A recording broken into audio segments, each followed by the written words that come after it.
नमस्कार दोस्तों, मंच में आपका स्वागत है। आज मंच में हमारे मेहमान हैं वैज्ञानिक, शायर, सोशल एक्टिविस्ट, फ़िल्म मेकर। आपको ये तो नहीं लग रहा कि बहुत सारे लोग मंच पर हमारे मेहमान हैं? जी नहीं, ये सारे मुख्तलिफ़ आयाम एक ही शख्सियत में हैं और उस शख्सियत का नाम है गौहर रज़ा। गौहर रज़ा साहब, मंच पर आपका बहुत-बहुत स्वागत है। बहुत-बहुत शुक्रिया न्यूज़ तक में बुलाने के लिए आपका। सर मैं किसी और अंदाज में आपसे बातचीत शुरू करने वाला था, लेकिन आज की एक बहुत बड़ी घटना है जो पाकिस्तान में भारत ने एक जवाबी हमला किया है पाकिस्तान के आतंकवादी हमले का। सबसे पहले मैं आपकी प्रतिक्रिया उस पर चाहूँगा, आप इसे कैसे देखते हैं? देखिए, एक वैज्ञानिक की, साइंटिस्ट की हैसियत से मुझे ये पता है कि साइंस हमें बताती है कि लगभग 14 बिलियन ईयर्स लगे हैं पूरे ब्रह्मांड को आज तक पहुंचने में, पैदा होने में। और लगभग 5 बिलियन ईयर्स में इस धरती का या सौरमंडल का गठन हुआ है। हम यानी होमो सेपियंस जिस शक्ल में आज मौजूद हैं, उनके पूर्वज लगभग 2 लाख साल पुराने हैं। हमने इस धरती को टुकड़ों-टुकड़ों में इस बीच में बाँटा है। जानने की कोशिश की है, साइंस ने बहुत सारे सवालों के जवाब तलाश किए हैं, कुछ सवाल बचे हुए हैं। लेकिन कुछ सवाल ऐसे हैं जो विज्ञान जिनका जवाब नहीं दे सकता। कुछ प्रश्न ऐसे हैं जिनका विज्ञान जवाब नहीं दे सकता, जैसे आपका अभी का प्रश्न। क्या हम धरती पर इसलिए हैं कि हम एक दूसरे से नफरत करें? क्या हम धरती पर इसलिए हैं कि हम एक दूसरे का कत्ल करें? क्या हम इस धरती पर इसलिए हैं कि अपने को धर्मों में बाँट लें?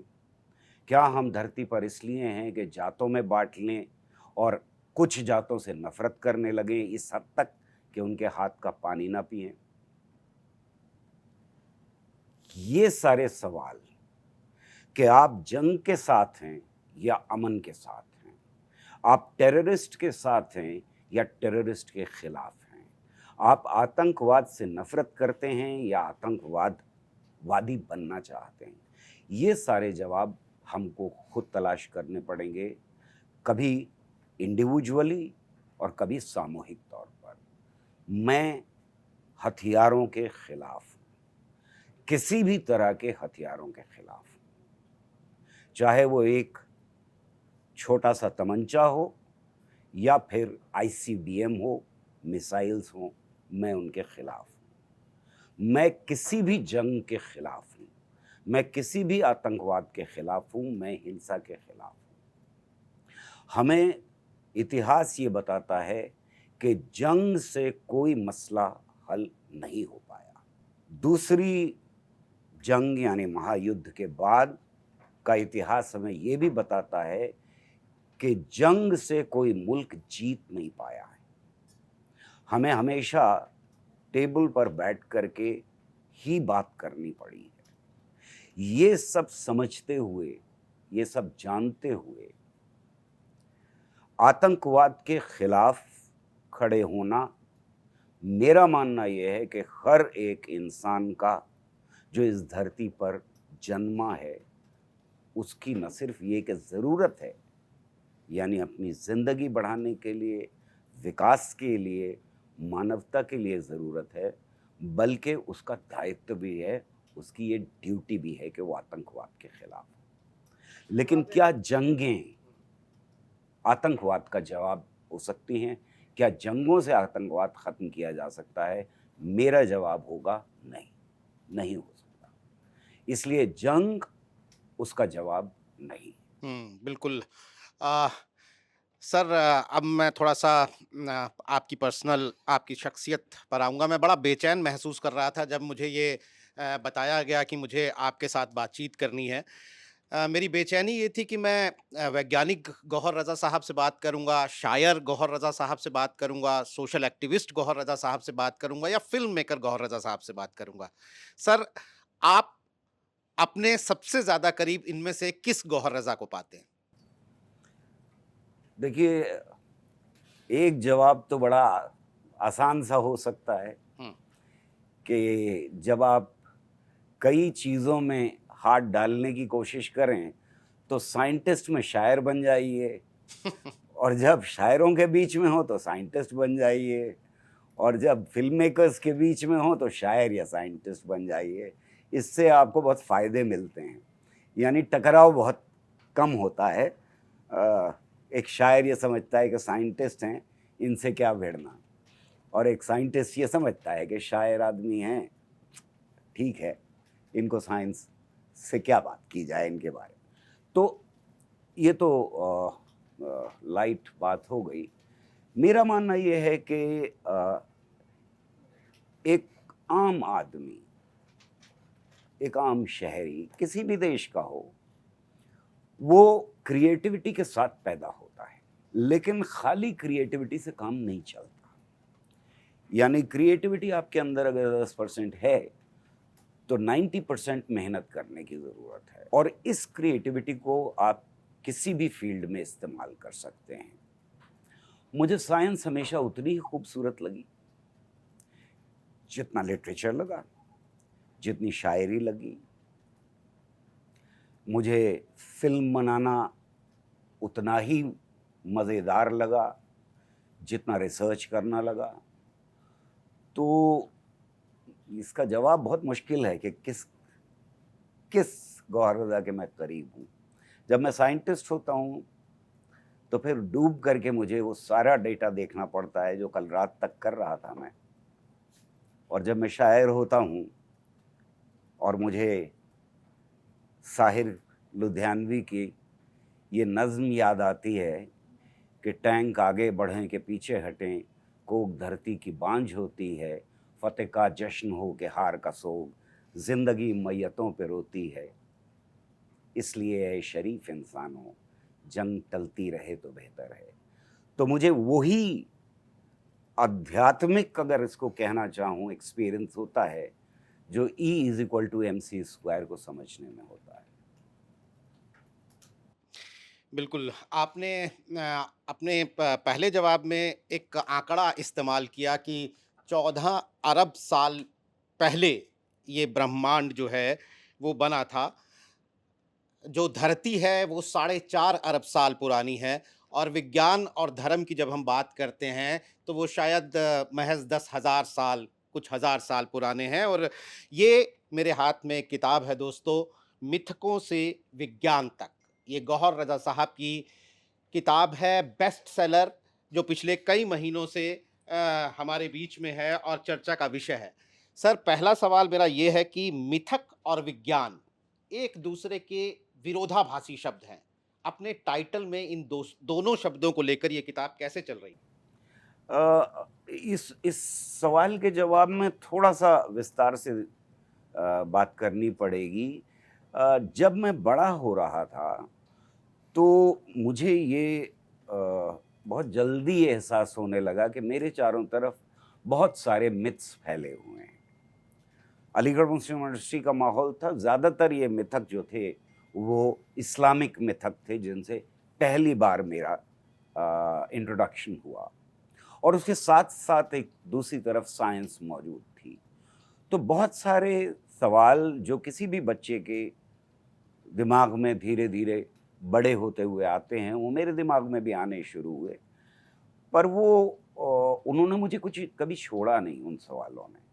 अक्सर ऐसा होता है कि डाँट खा कर के बच्चे जो हैं वो उन सवालों को छोड़ देते हैं। यानी हम बड़े होकर के भूल जाते हैं कि हमने ये सवाल कभी अपने माँ-बाप से पूछा भी था कि ये ब्रह्मांड कैसे पैदा हुआ? हमने क्या ये पूछा भी था कि हम कहाँ से आए हैं? इंसान, जानवर, पेड़-पौधे कैसे पैदा होते हैं? ये हम भूल जाते हैं। इन सवालों ने मुझे कभी छोड़ा नहीं। तो इनसे ही पैदा हुए इस तरह के सवाल भी साथ में कि क्या मिथकों का कोई रिश्ता हमारे नॉलेज सिस्टम्स के साथ है या नहीं? यानी साइंस में और धर्म में, साइंस में और अध्यात्म में साइंस में और मिथकों में क्या फ़र्क है? साइंस भी अपनी कहानियाँ सुना रही है और हमारे शास्त्र भी, चाहे वो किसी भी धर्म के हों, अपनी कहानियाँ सुना रही हैं, तो क्या सवाल वही हैं? यानी सवाल ये कि इंसान कैसे पैदा हुए? एक जवाब ये है कि सिर से पैदा हुए, भुजाओं से पैदा हुए, पेट से पैदा हुए, पैर से पैदा हुए। साइंस क्या कह रही है? साइंस कह रही है कि नहीं, एक एवोल्यूशनरी प्रोसेस से गुजर करके होमो सेपियन बने। दोनों कहानी सुना रहे हैं। इन दोनों कहानियों में कोई रिश्ता है क्या? या ये बिल्कुल अलग-अलग हैं सवाल? ये मेरी चिंता का विषय इसलिए भी बने कि हमारे जो बड़े थे, वो इन कहानियों में विश्वास करते थे। और कभी-कभी मुझे लगता था कि आधा विश्वास इधर है और आधा विश्वास उधर है। तो ये क्या चीज़ है? कहीं साइंस में विश्वास रख रहे हैं, कभी वो इसमें विश्वास रख रहे हैं कि अल्लाह मियाँ ने 6 दिन में ये पूरे ब्रह्मांड को बना दिया। तो ये विरोधाभास जो थे, वो हमेशा परेशान करते रहे। आगे बढ़ते-बढ़ते साइंस में परिभाषाओं से साबका पड़ा। तो ये सवाल भी पैदा हुआ कि साइंस हम किसे कहेंगे? और जब सोचना शुरू किया तो ये साधारण सा सवाल, जिसको मैंने काफ़ी विस्तार से अपनी किताब में डील किया है, ये बहुत साधारण सा सवाल, ऐसा सवाल जो लगता है कि बेवकूफ़ी का सवाल है। हमें मालूम है साइंस क्या है, क्यों पूछ रहे हो भाई ये सवाल? ये तो बेवकूफ़ी का सवाल हुआ बिल्कुल। जब गहराई से देखना शुरू किया तो ये बेवकूफ़ी का सवाल नहीं था। साइंस को परिभाषित करना बहुत मुश्किल काम था और इसी तरह से मिथकों को परिभाषित करना भी बहुत मुश्किल काम था। तो मुझे लगा कि हमको ज़रूरत है इस बात की कि इसको थोड़ा गहन तरीके से देखा जाए। तब ये भी पता लगा कि बहुत सारे साइंटिस्ट ने, फिलोसोफर्स ने, हिस्टोरियंस ने साइंस को और विज्ञान को कोशिश की है परिभाषित करने की, और उसकी जड़ें तर्कवाद में या रैशनैलिटी के अंदर मौजूद हैं। और वो मुझको इस तरफ भी ले गया कि मुझे ग्रंथों को पढ़ने की ज़रूरत है। तब फिर मुझे वेद पढ़ने पड़े, तब मुझको कुरान को एक बार फिर से देखना पड़ा, बाइबल को फिर से देखना पड़ा और ये वहाँ तलाश करने की कोशिश की। लेकिन ये काफ़ी नहीं था, इससे और पीछे जाना पड़ा मुझको। ट्राइबल्स की स्टोरीज़ में, उनके मिथकों में जाना पड़ा और मुझे लगा कि ये जो मिथक हैं सारे, जो हमारे ग्रंथों में मिलते हैं, इनकी जड़ें भी बहुत पुरानी हैं। इंसान ने जब सवाल पूछने शुरू किए तो यही मिथक थे जो उन सवालों के जवाब थे। तो फ़र्क कहाँ आया? अब परेशानी ये है, फ़र्क इसमें आया कि जब जब इंसान ने सवाल शुरू किया कैसे से, तो हमें वो साइंस की और विज्ञान की तरफ ले गया। और जब जब इंसान ने सवाल की शुरुआत क्यों से की, तब तब हमें वो अध्यात्म, धर्म और मिथकों तक ले गया। बड़ा आसान सा जवाब है, भगवान ने बनाया है इसको सबको। लेकिन ये जवाब है क्यों बनाया। एक छोटी सी एग्जाम्पल ले लेते हैं, जो मेरी बहुत पसंदीदा एग्जाम्पल है, मैं बहुत जगह लेता हूँ, किताब में भी है। मान लीजिए आपसे कोई ये सवाल पूछे कि ये दिन रात क्यों बनते हैं, तो इसका सीधा जवाब हो सकता है भगवान की मर्जी से। लेकिन आज के दौर में कोई ये जवाब नहीं देगा, तो कहेगा ज़मीन घूमती है। तो अब ज़मीन क्यों घूमती है, अब थोड़ा सा मुश्किल हो गया। इसका भी जवाब हो सकता है आसान, भगवान की मर्जी। लेकिन मालूम है कि साहब इसमें गुरुत्वाकर्षण कोई चीज़ होती है, तो आपने कहा गुरुत्वाकर्षण की वजह से घूमती, तो अब पूछेगा आदमी गुरुत्वाकर्षण क्यों। अब आपके ज्ञान की सीमा पहुंच गई, नहीं मालूम। तब सीधा और सिंपल आखिरी जवाब ये, भगवान की मर्जी, गुरुत्वाकर्षण भगवान का बनाया हुआ है। और कुछ लोग ये भी क्लेम करेंगे कि हमारे ग्रंथों के अंदर गुरुत्वाकर्षण पहले से मौजूद था। ये तो साइंटिस्टों ने अभी पता किया है। न्यूटन साहब ने पढ़ लिए थे कुछ हमारे, उन्होंने अभी पता किया है। पर यही सवाल कैसे से शुरू करते हैं, दिन रात कैसे बनते हैं? जमीन के घूमने से। जमीन कैसे घूमती है? गुरुत्वाकर्षण की वजह से या कंजर्वेशन ऑफ मोमेंटम की वजह से। कंजर्वेशन ऑफ मोमेंटम कैसे जमीन को घुमाता है? अब सीमा पहुंच गई फिर से ज्ञान की। इस कैसे का जवाब ये नहीं हो सकता कि भगवान की मर्जी से। इस कैसे के 2-3 जवाब हो सकते हैं। पहला जवाब ये होगा कि धरती कैसे घूमती है, गुरुत्वाकर्षण उसके ऊपर या कंजर्वेशन ऑफ मोमेंटम कैसे एक्ट करता है, मुझे नहीं मालूम। मैं पूछ कर बताऊंगा, मैं जानने की कोशिश करूंगा किसी एक्सपर्ट से। मैं अगर एक्सपर्ट हूं तो ये भी जवाब हो सकता है कि विज्ञान को नहीं मालूम,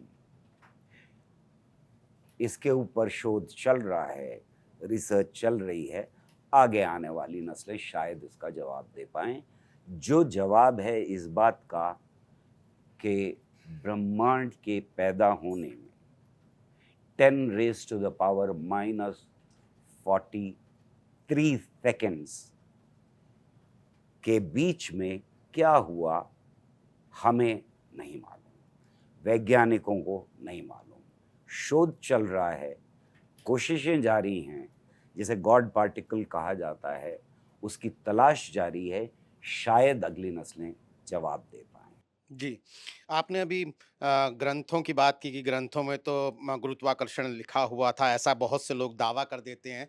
वहाँ से लीड लेते हुए मैं कुछ पिछले कुछ सालों में हमारे सामने आए कुछ बयान पढ़ रहा हूँ सर। मोरनी मोर के आँसुओं से गर्भवती होती है, मोर ब्रह्मचारी होता है, वो सेक्स नहीं करता। प्राचीन भारत में इंटरप्लानेटरी विमान थे, पुष्पक विमान उड़ता था। गणेश जी का सिर प्रत्यारोपण प्राचीन भारत में प्लास्टिक सर्जरी का प्रमाण है। गाय के गोबर से मोबाइल सिग्नल कम होता है और ज्योतिष विज्ञान है, ये गणित से भी ऊपर है। ये सारे बयान ना किसी मौलवी ने दिए हैं, ना किसी पंडित ने दिए हैं, ये हमारी देश की लीडरशिप से जुड़े हुए लोगों ने दिए हैं और इसके अलावा पढ़े लिखे तबके से दिए हुए लोगों ने दिए हैं। तो सर ये बयान जब आएंगे इस लेवल से, तो मुझे लगता है कि विज्ञान तो फिर किसी मेले में खोया हुआ बच्चा है जो किसी अपने को ढूंढ रहा है, भाई कोई मुझे अपना लो। आप जो बात कह रहे हैं वो बिल्कुल सही है कि कहीं कुंभ मेले में खोया हुआ विज्ञान है, जो शायद इस तरह अपनी ऑडियंस से बिछड़ गया है कि वो शायद अब किसी फिल्म में ही उसकी मुलाकात होगी। जैसा कि अक्सर हुआ करता है कि बचपन में मेले में बिछड़ गए और फिर फिल्म के एंड में मुलाकात हुई। मुझे यकीन है कि मुलाकात ज़रूर होगी। पर इसको थोड़ी गहराई से देखें तो एक दौर था जब हिंदुस्तान आज़ाद हुआ और उस वक्त की लीडरशिप, पॉलिटिकल लीडरशिप और साइंटिफिक लीडरशिप, और साइंटिफिक लीडरशिप में एक गैलेक्सी हमें दिखाई देती है, जिसमें भाभा हैं, जिसमें सर सीवी रमन हैं, जिसमें सत्येंद्र बोस हैं, जिसमें एस भटनागर हैं, और मैं नाम लेता रह सकता हूँ। साराभाई मौजूद हैं, विक्रम साराभाई की बात कर रहा हूँ, जिन्होंने हमको स्पेस प्रोग्राम दिया। ये लीडरशिप है और इसके साथ साथ खड़ी है पॉलिटिकल लीडरशिप, जिसमें नेहरू हैं, जिनको बहुत गालियाँ पड़ती हैं। इसमें अबुल कलाम आज़ाद हैं, इसमें पटेल हैं, बहुत सारे लोग हैं। इन लोगों के बीच में पर्सनल संबंध है और ये संबंध कोई 1-2 दिन के संबंध नहीं है। ये जो पूरा हमारा 100 साल का इतिहास है स्वतंत्रता संग्राम का, आज़ादी की जंग का, उस बीच में हमारी पॉलिटिकल लीडरशिप ढल रही, उनकी पॉलिटिक्स की परवरिश हो रही है। और इसलिए नेहरू डिस्कवरी ऑफ इंडिया में साइंटिफिक टेम्पर की बात करते हैं आज़ाद होने से पहले। दुनिया में किसी भी प्योर साइंटिफिक ऑर्गेनाइजेशन का प्रेसिडेंट 1938 में एक पॉलिटिकल लीडर नेहरू बनाया जाता है। ये है परवरिश उस वक्त के लीडरशिप की। और इसीलिए आज़ाद होने के बाद हिंदुस्तान में जो हम कॉन्स्टिट्यूशन लिखते हैं, संविधान जो है हमारा, उसकी रूह में साइंटिफिक टेम्पर शामिल है। बाबा साहब अंबेडकर जैसा दिमाग जिसकी अगुवाई में यह लिखा गया, वो साइंटिफिक टेम्पर को रूह की तरह से, उसकी आत्मा की तरह से पिरो देता है। ये अलग बात है कि वो ड्यूटीज़ में 1976 में आता है, लेकिन इस बीच में हमारी पार्लियामेंट पहली बार दुनिया में एक रेजोल्यूशन पास करती है जिसको साइंटिफिक पॉलिसी रेजोल्यूशन कहा जाता है। ये दुनिया में इतिहास बनाता है। किसी भी पार्लियामेंट ने, यानी विकसित देशों की पार्लियामेंट ने भी साइंटिफिक पॉलिसी रेजोल्यूशन तब तक पास नहीं किया। पूरी की पूरी जो पार्लियामेंट है, उसमें विपक्ष हो या पक्ष हो, नेहरू पूरी तरह से इस रेजोल्यूशन को पढ़ते हैं और विपक्ष उनके ऊपर इल्ज़ाम लगाता है कि आप ये रेजोल्यूशन पहले क्यों नहीं लेकर के आए, उसकी वजह से हिंदुस्तान को कितना नुकसान हुआ। ये नहीं कहता कि हम इसके खिलाफ हैं, वो उसके पक्ष में बोल रहा है और इल्ज़ाम लगा रहा है। ये है हिंदुस्तान जो अभी जख्मों से चूर है, बेहद गरीबी है। अंग्रेज इसकी आत्मा तक को निचोड़ करके गए हैं। और तब हम कमर कसते हैं कि आगे आने वाले वक्तों में नई नस्लों के लिए हम साइंस का प्रसार प्रचार भी करेंगे, साइंटिफिक टेम्पर भी फैलाएंगे और बहुत सारे संस्थान भी बनाएंगे, यूनिवर्सिटीज़ का विस्तार करेंगे, स्कूलों का विस्तार करेंगे। अब एकदम से 2014 आता है और 2014 के पहले महीने में हमारा प्रधानमंत्री ये कहता है, और वो भी डॉक्टर्स के बीच में कहता है,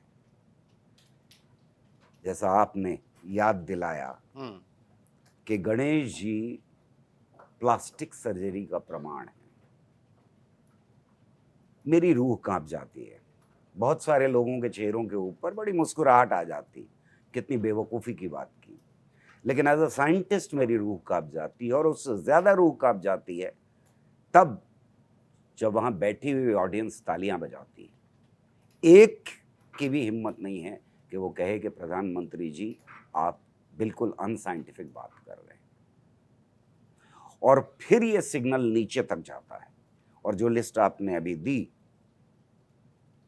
कि जज भी शामिल हो जाते हैं इस तरह की बातें करने में, मिनिस्टर भी शामिल हो जाते हैं, पॉलिटिकल लीडर्स भी शामिल हो जाते हैं, और चीफ मिनिस्टर तो यहाँ तक पहुँच जाते हैं कि वो कहते हैं हमारे यहाँ पुरातत्व काल में टेलीविज़न और इंटरनेट था, और अगर इंटरनेट था तो सैटेलाइट था, सैटेलाइट था तो हमारे यहाँ रॉकेट था, रॉकेट था तब मिसाइल थी, मिसाइल। कोई सीमा नहीं बचती है। ये क्यों हो रहा है? ये इसलिए हो रहा है कि ये लीडरशिप 80 के दशक के बाद बाबाओं के पैर छू करके बढ़ी हुई। ये वो लीडरशिप है जिसका साइंस और साइंटिस्ट के साथ कोई रिश्ता नहीं रहा। ये वो लीडरशिप है जो इस तरह की कहानियों के ऊपर पली बढ़ी है, और इस वजह से आज एजुकेशन का वो हाल है जो हम अपनी आंखों से होता हुआ देख रहे हैं। साइंस के ऊपर, साइंटिफिक टेम्पर के ऊपर इस वक्त देश में चौतरफा हमला है। एक तरफ से बाबा हैं, दूसरी तरफ से ये नेक्सस जो क्रिएट हुआ है पॉलिटिकल लीडरशिप और बाबाओं के बीच में वो है, और तीसरी तरफ से अंदर से हमला किया जा रहा है साइंस के ऊपर, हमारी आईआईटीज़ को, हमारे संस्थानों को पहले से बताया जा रहा है कि ये कंक्लूजन निकालने के लिए आपको रिसर्च की ग्रांट दी जा रही है। आपको गोबर में सोना तलाश करना है, इसके लिए रिसर्च फंड्स अवेलेबल हैं। आपको 5 गव्वे के ऊपर रिसर्च करनी है, आपको संजीवनी बूटी तलाश करनी है, आपको सरस्वती रिवर तलाश करनी है। ये पहले से दिए हुए कंक्लूजन्स हैं। साइंस का इससे बड़ा और कोई नुकसान नहीं हो सकता कि हम साइंटिफिक इंस्टीट्यूशंस के कल्चर को बदल दें और वहाँ सूडो साइंस को परवरिश देने लगें। मेरे ख्याल में ये मुल्क के लिए आने वाले वक्तों में बहुत भयानक है। हमने अपनी साख 70 साल मेहनत करके बनाई थी और दुनिया के सामने कंधे से कंधा मिला करके खड़े हो सकते थे किसी भी साइंटिफिक ऑर्गेनाइजेशन के साथ, किसी भी बड़े से बड़े साइंटिस्ट के साथ। अब मुश्किल दौर आने जा रहा है। हमने जो मेहनत की थी उसकी वजह से आज हिंदुस्तान की जो नस्लें हैं उनकी सारी दुनिया में इज्जत थी। अब जो बदलाव आए हैं उनका नुकसान शायद अगले 70 साल तक झेलना पड़े। जब हम साइंस में एक दिन भी पीछे होते हैं तो फिर वो पीछे होना हमको पीछे ही रखता है, आगे निकलना बहुत मुश्किल हो जाता है। साइंटिफिक संस्थानों के ऊपर और जो नौजवान इस देश को छोड़ करके जा रहे हैं साइंटिस्ट, क्योंकि उनकी ग्रांट्स बंद कर दी गई हैं, वो बहुत घातक होगा आने वाले वक्तों के लिए। आपने जो सवाल उठाया है वो बहुत गंभीर सवाल है। हुँ।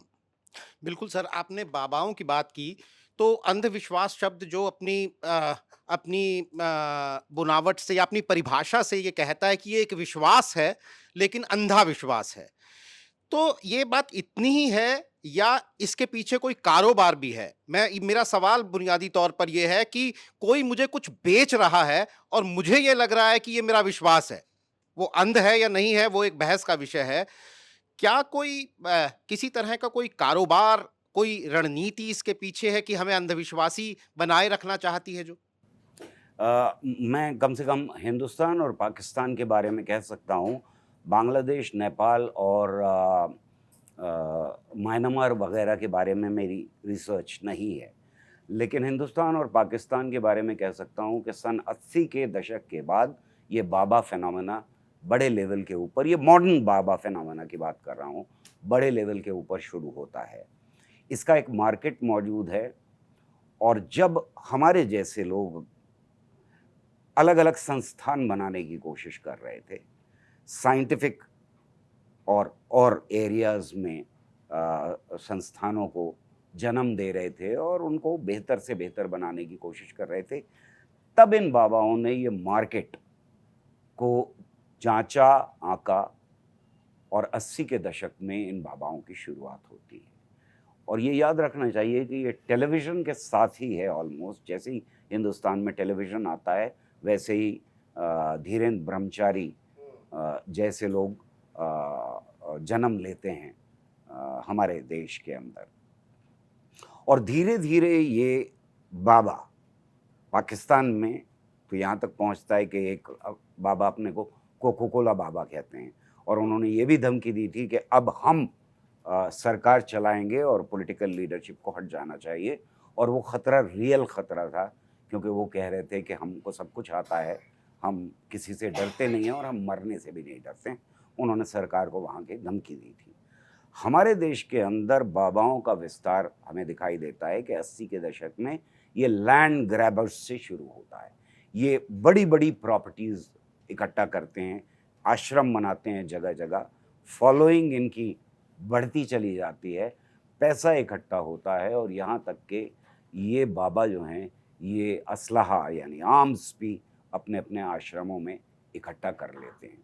इसमें सवाल हिंदू और मुसलमान का नहीं है, जैसा मैं कह रहा हूँ कि मुसलमान फिनोमेना आपको पाकिस्तान में ज़्यादा दिखाई देता है, हिंदुस्तान में भी हैं बहुत सारे मुसलमान बाबा जो बहुत बड़ा असर रखते हैं।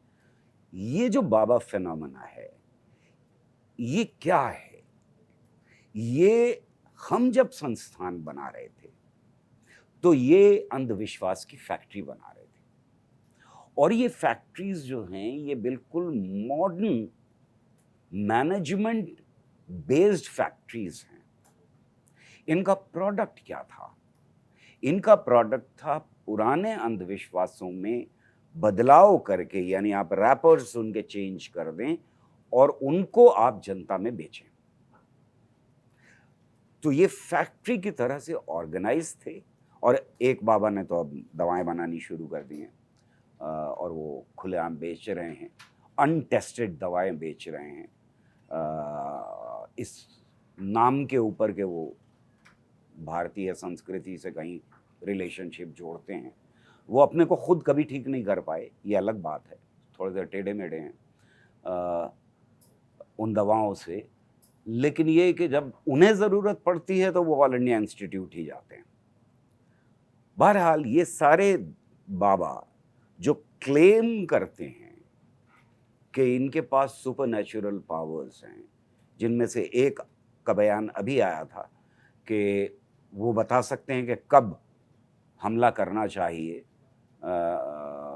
सरकार को, तो जाहिर है कि कब किसको इन्वेस्ट करना चाहिए, कब किसको हमला करना चाहिए, कब हमला होने वाला है, ये सारी चीज़ों में अगर बाबाओं का इस्तेमाल शुरू हो जाए, और हमारी एजुकेशन में तो अब बैठ ही रहे हैं बहुत सारे बाबा, बहुत सारी कमिटीज़ में, तो फिर ये एक मार्केट है जो एक बड़ा मार्केट है, जिसमें करप्शन भी है, जिसमें आर्म्स डीलिंग भी है, जिसमें एक दूसरे का कहाँ किसका प्लेसमेंट किया जाएगा ये भी बाबा डिसाइड करेंगे।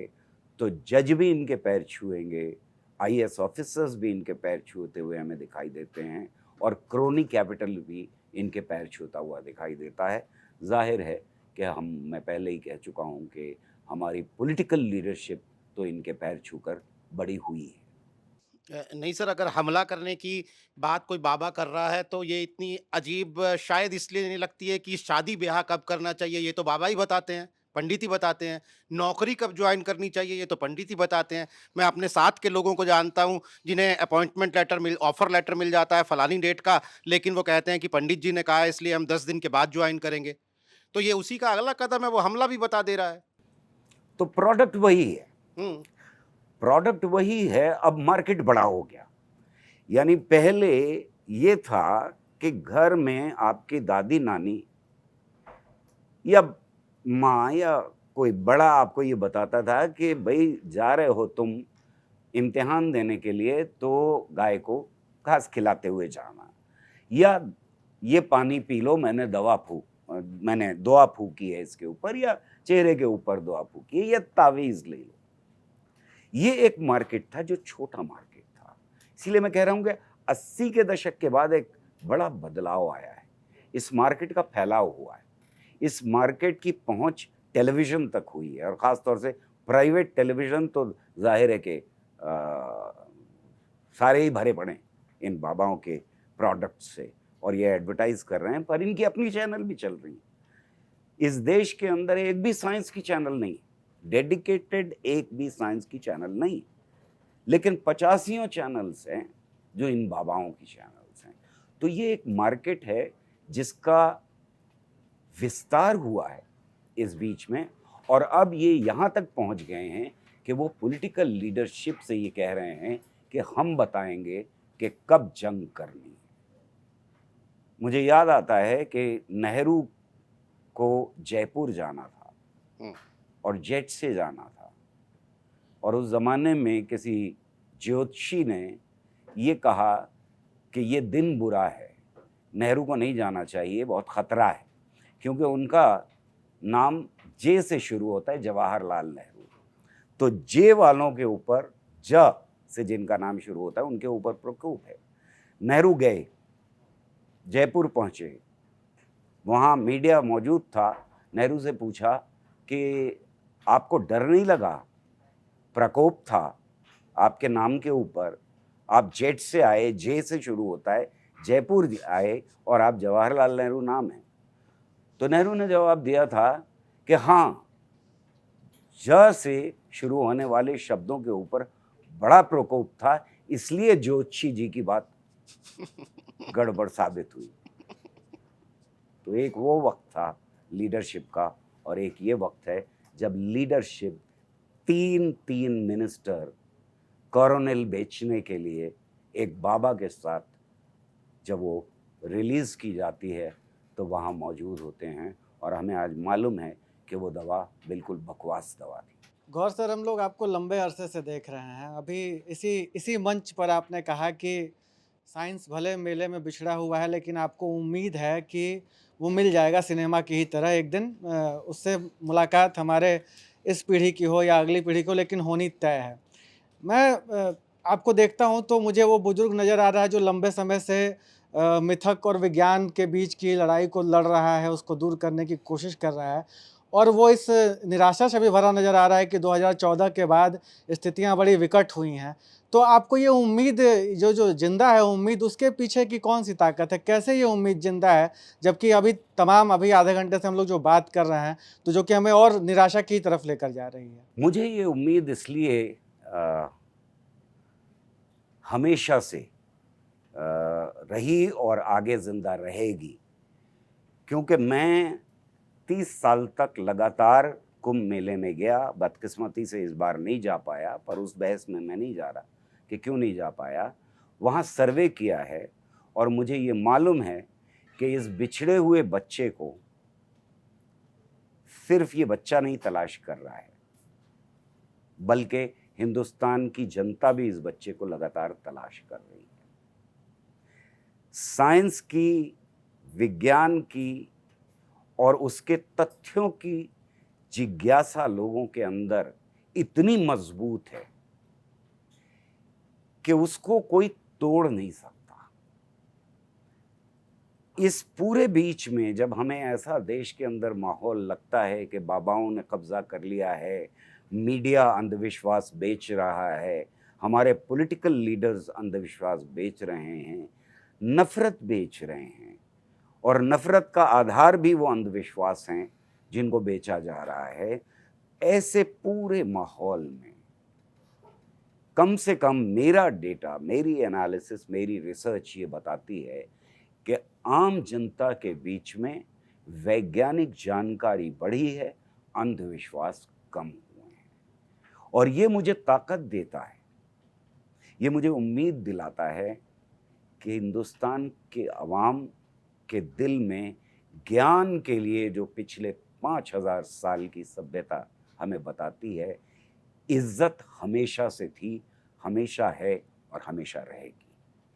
कितने भी अंधविश्वास फैलाने की कोशिश की जाए, कितना भी माहौल को ख़राब किया जाए, एंटी साइंस बातें की जाएं, अंधविश्वास फैलाए जाएं, हिंदुस्तान की जनता आज भी मॉडर्न एजुकेशन को ही ज्ञान का स्रोत मानती है। इसलिए आपके घर में काम करने वाली वो महिला जो शायद बिल्कुल अनपढ़ हो, अपने बच्चे को बेहतर से बेहतर एजुकेशन देने की कोशिश कर रही होगी, और ये उसको पूरी उम्मीद होगी कि अगर ये एजुकेशन पूरी हो जाए तो उसका बच्चा और उसका भविष्य बदल जाएगा, बेहतर हो जाएगा। चलिए सर, इस उम्मीद पर हम लोग भी उम्मीद पालते हैं। लेकिन आपने मॉडर्न एजुकेशन की बात की, एनसीईआरटी की किताबों का ज़िक्र होता है जिसमें ये कहा जा रहा है कि इतिहास गलत लिख दिया गया, हम ठीक तरीके से लिखेंगे। एनसीईआरटी की किताब में महाकुंभ का वर्णन किया जा रहा है, एनसीईआरटी की किताब में ग्रंथ जो हैं रामायण महाभारत उनका वर्णन किया जा रहा है, इतिहास के कुछ पन्नों को हटाया जा रहा है। इन मॉडर्न एजुकेशन से पढ़े हुए मिनिस्टर्स का भी उदाहरण हम लोगों ने देखा है। तो ये मॉडर्न एजुकेशन कहाँ तक इस बात की मतलब इस बात की गारंटी लेते हैं कि इससे निकला हुआ आदमी साइंटिफिक टेम्पर का ही होगा, और जबकि उसके साथ छेड़छाड़ करने की इतनी कोशिश हो रही है? आप बिल्कुल सही बात कह रहे हैं कि मॉडर्न एजुकेशन का ये मतलब नहीं होता है कि साइंटिफिक टेम्पर भी फैल जाए समाज के अंदर।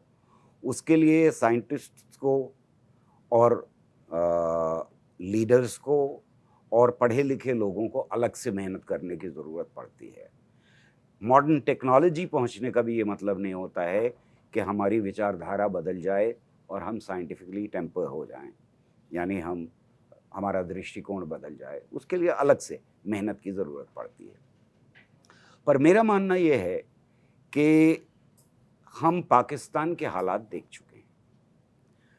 पाकिस्तान में कभी साइंटिफिक टेम्पर के ऊपर कोई डिबेट नहीं हुई।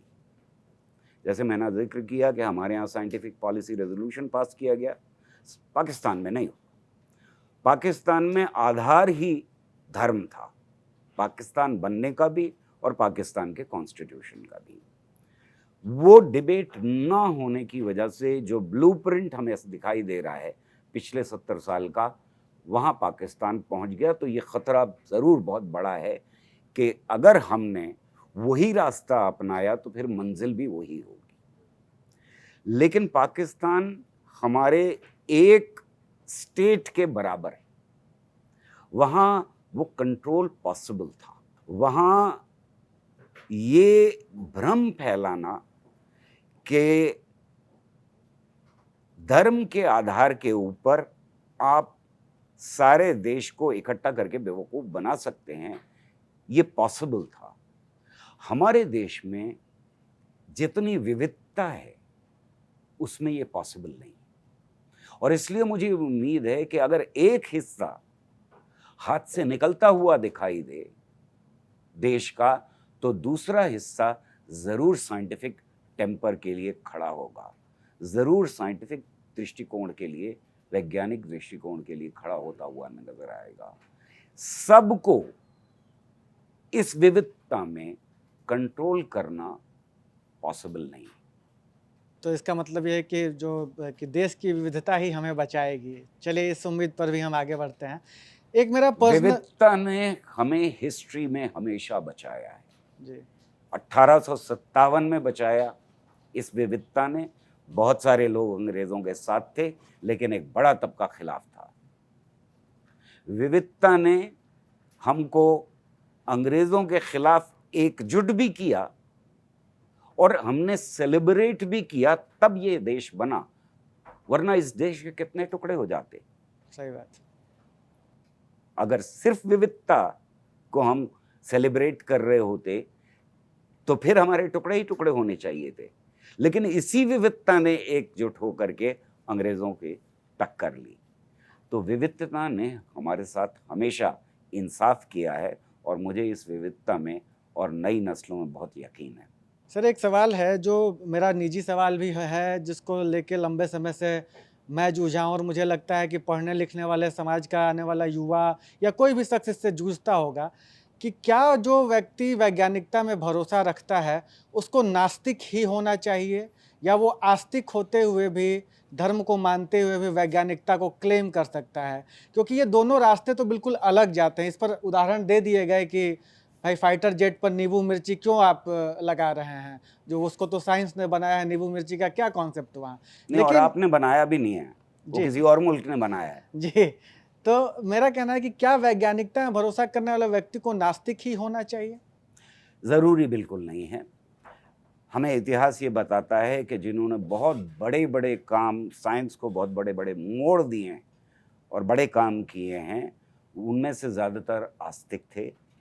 यानी अगर हम कोपरनिकस से लें, गलीलियो और न्यूटन तक आएँ, तो इनमें सिर्फ ब्रूनो के अलावा हमको सारे नाम ऐसे हैं बड़े जो पूरी तरह से आस्तिक थे। तो साइंस या विज्ञान कहीं ना कहीं हर धर्म, और मैं हर धर्म की बात कर रहा हूँ, कहीं ना कहीं एक खाना छोड़ता है रैशनैलिटी के लिए, एक खाना छोड़ता है जिज्ञासा को पूरा करने के लिए, एक खाना छोड़ता है साइंटिफिक इन्वेस्टिगेशन के लिए। और इस खाने में जो लोग होते हैं वो विज्ञान को आगे बढ़ाते रहे हैं। इसीलिए वो सारे आस्तिक लोग जो अरब वर्ल्ड में जिन्होंने काम किया, या हमारे यहाँ जितने बड़े नाम हैं आर्यभट्ट से लेकर के और बाकी सारे नाम, ये आस्तिक लोग थे, इन्होंने आगे बढ़ाया है।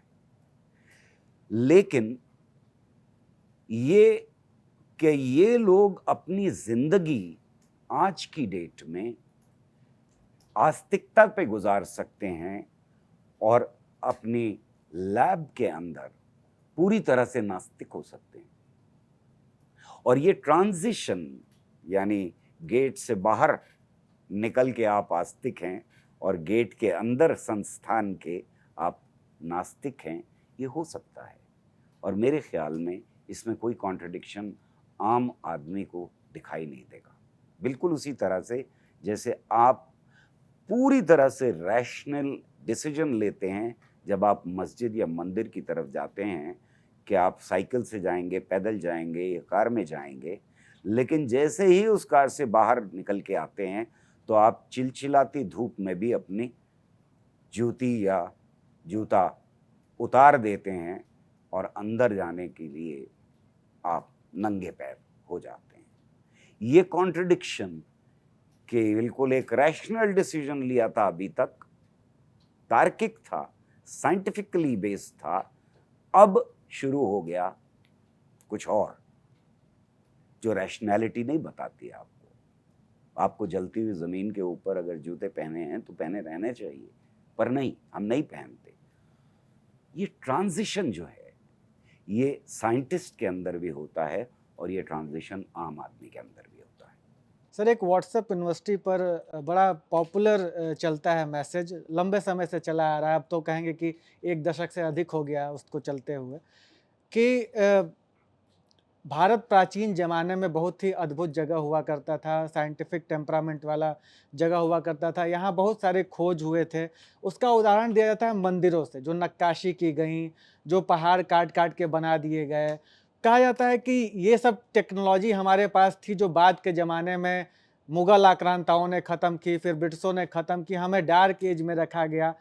तो क्या आपने एक, चूँकि आपके इतिहास बोध तो अरबों साल से शुरू होता है, तो आपके इस अध्ययन की यात्रा में क्या कोई ऐसा है कि भारत के पास पहले प्राचीन ज़माने में बड़ी सुंदर टेक्नोलॉजी थी, जो बड़े अच्छे मंदिर बनाते थे और आज नहीं है? जबकि वो तस्वीर हम देखते हैं अगर प्राचीन मंदिरों के, तो हमें भी लगता है देख कर के एक बार कि किस तकनीक से इसको, किस छेनी हथौड़े से इतने बड़े पत्थर को काटा गया होगा। तो क्या कुछ ऐसा हुआ है भारत के इतिहास की परंपरा में? ये क्लेम कि हम पास्ट में यानी प्राचीन काल में अद्भुत काम कर रहे थे और अब हम सब भूल गए किसी वजह से भी। अब वो मुग़लों की वजह से भूले, अंग्रेज़ों की वजह से भूले, हमारे यहाँ हैं, लेकिन बाकी और भी देशों में और सभ्यताओं में ये क्लेम लगातार जारी रहा है। चाइना में भी ये क्लेम रहा है कि हम बहुत ऊंचे थे और थे ऊंचे, ऐसा नहीं कि नहीं थे, हमने बहुत बड़े बड़े कॉन्ट्रीब्यूशंस किए हैं। तो वो हिंदुस्तान के लिए या इंडियन सब कॉन्टिनेंट के लिए भी बिल्कुल सही बात। लेकिन ये कहना कि उस जमाने में हम ज्यादा बेहतर थे आज के मुकाबले में, अपने अंदर कितनी गड़बड़ बात है। इसलिए कि नस्ल दर नस्ल किसी और ने हमें बहका दिया या हमें कुछ कर दिया और उसकी वजह से हम सब कुछ भूल गए।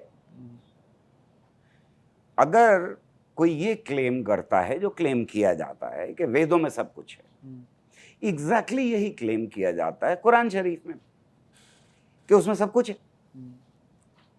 तो भाई मुझे ये बताइए कि वो जो पिछले 50 पीढ़ियों से वेदों को याद कर रहे हैं रोज बैठ करके या कुरान को हिफ्ज कर रहे हैं, कभी कोई आविष्कार क्यों नहीं कर पाए?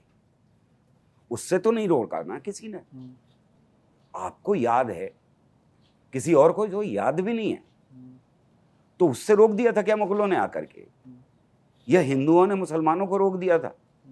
फिर रोज ही पढ़ रहे थे आप, आपने आविष्कार नहीं किया। अच्छा चलिए, नहीं कर पाए आप आविष्कार, अब बता दीजिए कि कौन सा आविष्कार होने जा रहा है जो आपके यहां पहले से था। ये डीप सीटेड इंफीरियरिटी कॉम्प्लेक्स का नतीजा है, क्योंकि आप आज दुनिया में पीछे हो गए, आप आज पिछड़ गए हैं। इसलिए आप पास्ट के भरबूते के ऊपर, पास्ट के भरोसे के ऊपर अपने को बड़ा बताना चाहते हैं। हमारे शास्त्र बिना इन सारी बेवकूफ़ियों के बहुत खूबसूरत है, बेहद खूबसूरत पीस ऑफ लिटरेचर हैं। हम उनसे बहुत कुछ सीख सकते हैं, पर प्लीज उनमें साइंस मत तलाश कीजिए, उनमें रैशनैलिटी तलाश कीजिए, उनमें ह्यूमन वैल्यूज तलाश कीजिए। अच्छी भी हो सकती हैं, बुरी भी हो सकती हैं। बुरी को रिजेक्ट कीजिए, अच्छी को कहिए फख्र से कि हमारे यहाँ ये अच्छी। ऋग्वेद कितनी खूबसूरती से कह रहा है, किसे पता, किसे खबर इस ब्रह्मांड की उत्पत्ति कैसे हुई। एक वक्त था जब ना जिंदगी थी, ना जिंदगी का अभाव, न मृत्यु थी, न मृत्यु का अभाव, न अंधेरा था, न रोशनी थी, न इनका अभाव। किसे पता, किसे खबर इसकी उत्पत्ति कैसे हुई। शायद देवों को पता हो, पर देवों को भी पता नहीं होगा, क्योंकि वो तो ब्रह्मांड के बनने के बाद पैदा हुए हैं। शायद उस रचयिता को पता हो जिसने इस सृष्टि को रचा है, शायद उस रचयिता को भी पता ना हो। क्या खूबसूरती है, कितनी तार्किकता है इसके अंदर, कितना डाउट है, क्वेश्चनिंग है इसके अंदर। इस खूबसूरती को प्लीज बर्बाद मत कीजिए, ये कह के कि हमारे यहाँ सब कुछ था और किसी और ने बर्बाद कर दिया। शायद ये सर ये वही वाली ऋचा है जो भारत एक खोज में गाई जाती है कि सृष्टि से पहले सत नहीं था, असत नहीं था। सर नमस्ते, मेरा नाम ऋषि राज है। मैं आपकी बातों को सुन रहा था, इसके पहले भी मैं आपको सुनता आया हूँ। तो मेरा अक्सर मन में ये सवाल रहा है कि आपका दृष्टिकोण वैज्ञानिक है और आप तर्क जो है, जो आस्था है या अंधविश्वास है, उसके बीच में एक लकीर खींचने की कोशिश करते रहे हैं, ये जागरूकता के ही स्वभाव में। लेकिन जब हम डीआरडीओ के किसी प्रोजेक्ट को होते हुए देखते हैं या इसरो के किसी प्रोजेक्ट को होते हुए देखते हैं, तो उसके लॉन्चिंग से पहले वैज्ञानिकों को मंदिर जाते देखते हैं, वो पूरी रीति रिवाज के साथ पूजा पाठ करते देखते हैं और एक सामान्य वर्ग का व्यक्ति कोई पूजा जैसे करता है वैसे वो लोग भी पूजा करते हैं अपने किसी भी अनुष्ठान से पहले। तो उस तरह के व्यक्तित्व जो इतनी बड़े अनुसंधान को तैयार कर रहे हैं, वैसा व्यक्ति भी अगर धर्म में अपनी आस्था देख रहा है या अपने अपने विश्वास को पाता है, तो क्या वो व्यक्ति विज्ञान के पैमाने पर पूरी तरह से आप परिपक्व देखते हैं उसे या कहीं न कहीं उसमें किसी तरह की कोई शंका देखते हैं? आपका सवाल बहुत वाजिब सवाल है और ये हर मुल्क के शहरी को पूछना चाहिए। इसके दो पक्ष हैं। एक पक्ष तो ये है कि मेरी आस्था है, मैं मुसलमान हो सकता हूँ, हिंदू हो सकता हूँ, क्रिश्चियन हो सकता हूँ, और मैं सारी साइंस करने के बाद ये मुझे मालूम है कि किसी भी साइंटिफिक एक्सपेरिमेंट में फेलियर की पॉसिबिलिटी हमेशा होती है। प्रोबेबिलिटी थ्योरी अगर थोड़ी सी भी पढ़ी है तो मुझे मालूम है कि हमेशा फेलियर की प्रोबेबिलिटी रहेगी, और उसके लिए मैं अपने दिल को समझाने के लिए अपने भगवान के चरणों में जाता हूँ। यहाँ तक मामला ठीक है, कोई परेशानी नहीं। पर जब मैं गद्दी पर बैठा हूँ और सार्वजनिक सभाओं में या गवर्नमेंट का पैसा इस्तेमाल करके मॉडल को तिरुपति भेजता हूं, तब परेशानी की बात है। तब मैं इस मुल्क को क्या मैसेज दे रहा हूं? तब मैं इस मुल्क को मैसेज ये दे रहा हूं कि अगर मैं कल डायरेक्टर नहीं रहा और कोई वैष्णो देवी के मंदिर में यकीन रखने वाला डायरेक्टर हो गया, तो फिर वो मॉडल वहां भेजना शुरू कर दे। किसी को आस्था हो गई किसी बाबा में, यानी रामदेव जी में जी। हो गई, तो फिर वो रामदेव जी के पास भेजना शुरू कर दे। ये मैं आज़ादी देने के लिए अब तैयार कर रहा हूँ, मुल्क को और अपने अनुसंधान को। मैं इसकी आज़ादी देने के लिए तैयार हूँ कि कल को कोई मुसलमान अगर बैठेगा तो वो एक मॉडल बना करके मक्का भेजे, और कोई क्रिश्चियन होगा तो वो फिर रोम भेजे, और कोई ज्यू हो गया तो फिर वो यरूशलेम भेजे। या मैं ये भी कह रहा हूँ, जो कहीं ज़्यादा ख़तरनाक है, कि मैं किसी और को आस्था रखने की इजाज़त नहीं दूंगा, सिर्फ इस गद्दी पर वो बैठेगा जिसकी आस्था तिरुपति में होगी। ये है ख़तरनाक चीज़, ये है परेशानी का बायस।